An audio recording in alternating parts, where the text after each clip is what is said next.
guys, and welcome back to MS Tech Tutorials. In today's video, I'm going to be going over how to fix the Overwatch 2 error code BC-153.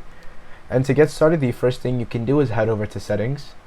From Settings, you're going to go to Network, Connection Status, and then you're going to test your internet connection. And you're going to click on Start Test. And once that is fixed, you can go back to see if Overwatch 2 is now working properly without any errors. However, if the game is still not working, the second method you guys can do is click on the home button on your PS5 or PS4 controller, and you're going to click on the check for update button, and you're going to make sure to see if there are any updates, and yeah, you can install them. So yeah, you can also, once you have them installed, just check to see if Overwatch 2 is now working. The third method you guys can do is simply restart your PS5 or PS4, wait 1 to 2 minutes, open it back up and check to see if Overwatch 2 is working. And if that does not work, what you can also do is turn your PS4 off.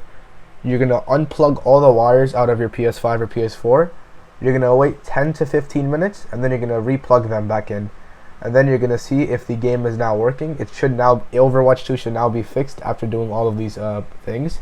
And yeah, that is it for the video. Thank you guys for watching. Make sure to give the video a thumbs up, subscribe to the channel, and have a great day.